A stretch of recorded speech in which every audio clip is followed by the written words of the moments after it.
নমস্কাৰ, মই প্ৰশান্ত শইকীয়া আমগুৰি। আজি আপোনালোকলৈ আগবঢ়াই দিব বিচাৰিছোঁ স্বৰচিত আন এটি কবিতা। ইয়াতে এখন পথাৰ আছিল। আলিটোৰ সিপাৰে এখন পথাৰ আছিল। তাৰ সিপাৰে বহু দূৰত এখন হাবি আছিল। আলিটোৰ এইপাৰে মানুহৰ গাঁওবিলাক আছিল। বাৰিষাৰ পথাৰত ধান খেতি হৈছিল। হালোৱা ৰোৱনীৰ হাঁহিবিলাক জিলিকি উঠিছিল। মাছ কুচিয়াৰ উভয় নদী হৈ আছিল। হাবিখনতে বিচাৰিলে সকলো পাইছিল। আম কঁঠাল লেটেকু পনিয়ল একোৰেই অভাৱে নাছিল। হাবিৰ মাজতে এটা পুখুৰী আছিল।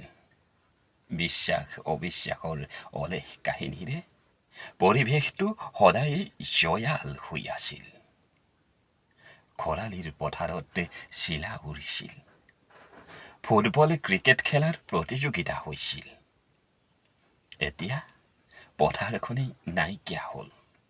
টুকুৰা টুকুৰ কৰি বিক্ৰী কৰা মাটিবোৰত অচিনাকি মানুহৰ ডাঙৰ ডাঙৰ অট্টালিকাবিলাক হ'ল। হাবিখনৰ গছবোৰ কাটি পেলালে। গধূলি সময়ত শিয়ালবোৰে নিচিঞৰা হ'ল।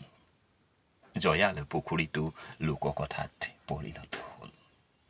আকাশতে চিলা উৰুৱাই ফুৰা শৈশৱবোৰ, ৰবৰৰ বলেৰে ক্ৰিকেট খেলা ল'ৰাবোৰ মোবাইল কম্পিউটাৰ মাজতে সোমাই থাকিল। আজিকালিৰ মানুহবোৰ আধুনিক হ'ল।